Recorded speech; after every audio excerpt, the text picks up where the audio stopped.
Good afternoon, today we have another pair of combo requests. This time we have the VK3002M and the Fw-190 F-8 requested by Deerhunter 292. These will be the last ones I take for a little bit because I was not expecting to get swamped by these, I'll be brutally honest. We've had quite a few come in and I'm really glad that people are enjoying the series for what it is, because obviously it's good to bring back the old times, but yeah, there's a lot to do, so these will be the last two that I take for a little while. But obviously, if you've been keeping an eye on the comments and everything in my replies, you'll know this already, but I figured I'd just explain it. So the VK3002M is a relatively new tank. It came in last patch, I believe, or the patch before it, I don't remember which. And it is a pretty interesting tank, but it's not like it's something that I'm not a huge fan of, and that's not because I don't like Panthers. I do like Panthers. The problem is what this thing brings. So of course we have the typical Panther D turret traverse, similar hull layout, obviously it's a little bit different. But then of course the armor, which is a bit of a trade-off. We trade 20mm of front armor, and well, we put that into mobility. So this tank is only 35 tons. But we also trade the turret armor, which is a little bit worse. In some areas, it's actually a bit stronger, but obviously around the side parts here, it is a little bit weaker. And the main issue that I have with this tank is it gives German players a bit too much mobility, if that makes sense. And what I mean by that is they're so used to big, lumbering, heavy tanks, decently fast mediums, but not faster than the Shermans and the T-34s. And this thing acts like a race car sometimes. This thing, for a 35-ton tank, it shifts. It's nearly got 20 horsepower per ton. And you can feel that, let's put it that way. It's a very fast tank. Combine it in with a decent gun, but of course the frontal armor has of course taken a bit of a hit. It can make this tank a rush in and die even faster sort of thing for the Germans. And that's not ideal, but other than that, I don't have a huge problem with this tank. But then we come to the plane, which I can be positive about this thing all day long. This is the Fw-190 F-8. Obviously I don't have a payload on it right now, that's because I was using it in RRB a few weeks ago. But for the payload that we're probably going to end up using, it will probably be this one or this one. This gives us either a 500 or a 1000 kilogram bomb, and 450s under the wings as well. This will probably be the most, like, the payload that we bring. Most people just bring the 1000, which is fair enough, but the 50s can help out, so we're going to be bringing those as well.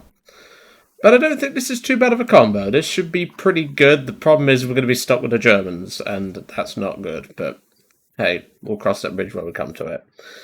But like I said, the problem isn't the tank per se. I mean, it kind of is, and that's because of how fast it is. But it's also the fact that German teams think they're invincible. They hold W and then they die to a Sherman. So, yeah, that's not ideal, but we'll cross that bridge when we come to it.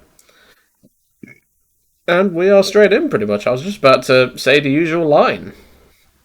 And we get Eastern Europe. A pretty good map, but not the most ideal for this tank. It is, like, it can brawl a little bit, but nothing, like, hugely over the top. I don't know what happened with a frame drop there. That was ridiculous. That went down to 8 frames per second. I don't know if you saw that, but Gaijin, with their recent issues, has just been ridiculous, but, you know.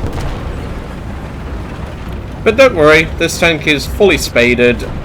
I actually finished spading it only about a month or two ago. I just didn't get around to it. But it is a nice tank, that I will say. So normally I'd go across this bridge here, but we're actually going to go to the A point. And as you can tell by the speed in the bottom left, this thing is ridiculously quick.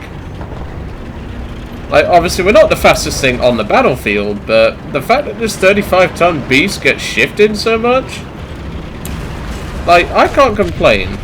I honestly can't. Alright, I don't think we have neutral steering in this one. I think this is the only Panther in the game that don't have it. No, it does not. I thought it didn't. But its traverse isn't great anyway, but you just drive it forward and then traverse, it turns it a lot quicker. So we've got the cap, so no matter what happens, we're pretty much guaranteed for the plane. But we're going to be careful here, which is where it could be an issue. Got to be careful because they will be coming down those roads any minute now. But this is where the mobility kicks in and gets us shifting.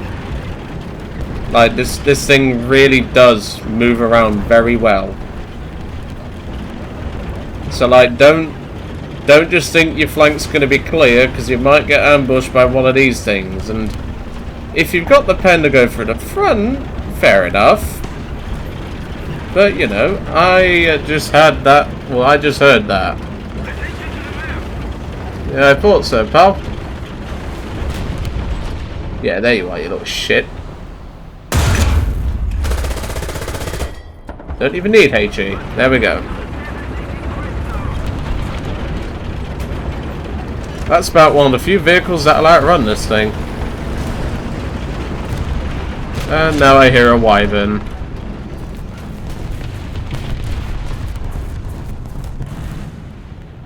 Well, I don't think I'm going to be on his Christmas card list, and I don't mean the wyverns. Okay, he does have bombs on. Nope, that's rockets. And he just got a double kill with the Red Angels. Fair play. There goes him.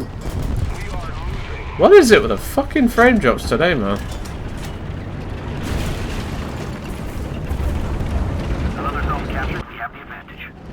He's dead.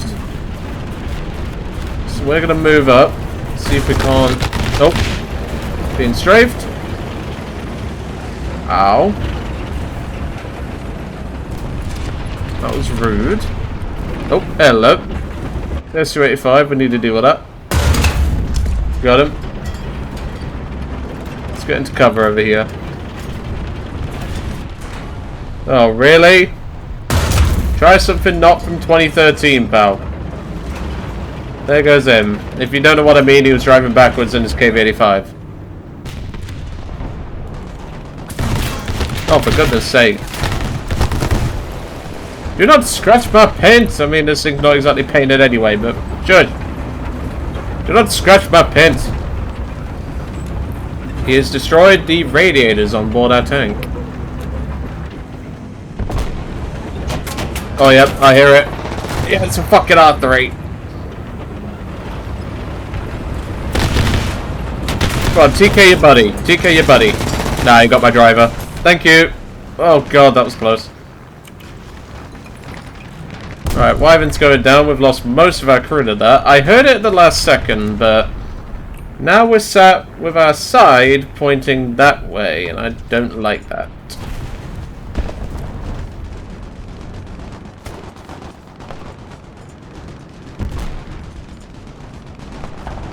M4's there. We're gonna have to jump in the plane soon because we've just been slaughtering. Which is odd for a German team, but you know. Is that friendly? Yep, Tiger. Okay, let's get moving.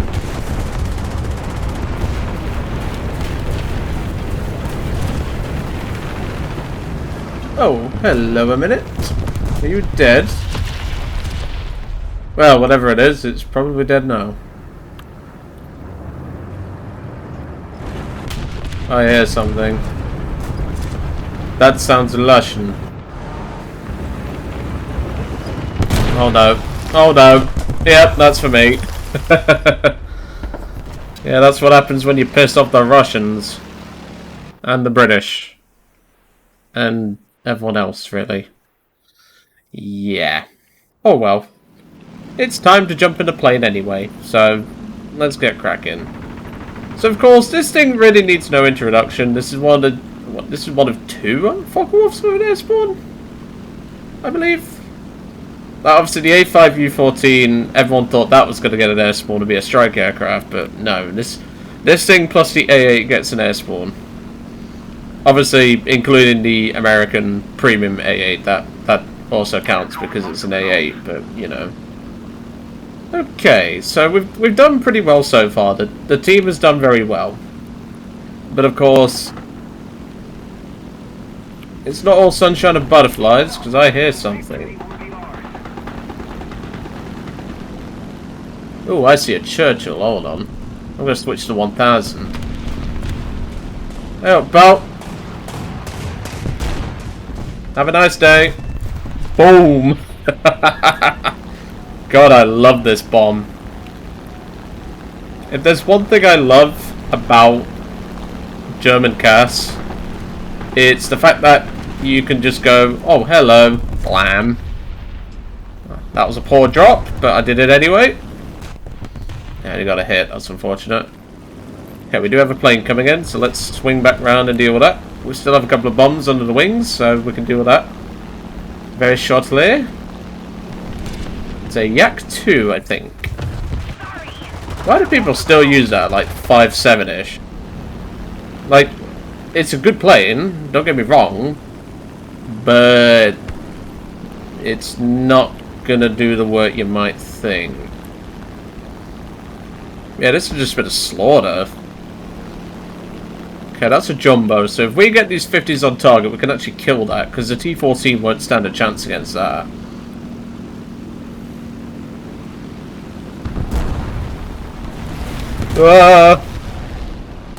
Got it, beautiful. Right on the freaking top of the tank, that's how you do it. And yet people don't take the 50s. Fair enough, that was quite a dangerous drop, but I was willing to take that risk. And I'm afraid that's it for the enemy team. They really don't... Oh god, I see a CCKW in the spawn. Nope. Not falling for that old gag.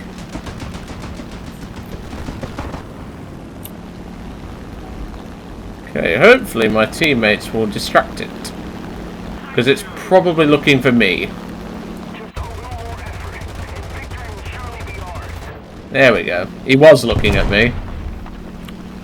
And if you're curious, air targets on the 20s, stealth on the 13s, 500 convergence. That's most comfortable for me. Nope. And that's game. That was very quick. That was a 9-minute... That was less than 9 minutes. Like, this just goes to show, like, if German teams have their heads screwed on, this combo is nasty. Like I said, though, the VK, whilst it is a very good tank, I just got lucky there. That's really the best of it. And I don't mean lucky like getting kills and stuff like that. Most of those kills were pretty easy. But what I mean by it is that the teams don't always act like that. So don't take this with a grain of salt, is what I'm saying. But the F-8 will pretty much do the work that you need it to do, no matter really where you take it. And it is a very good plane, so if you do need something CAS-wise at around 5.0, 5.3, 5.7, this is one of the birds I would pick. Purely based on not just the 1000, but the fact that it can multitask. And I know people say don't take the 50s, but as you saw there, we killed a jumbo with them, so yeah. Once you get into your dive bombing, you'll be fine. But anyway, I'm going to let you guys off. I hope you enjoyed today's combo, even if it was a little short, but that was quite fun, I must admit. And I will see you all on the next one, which will be later today.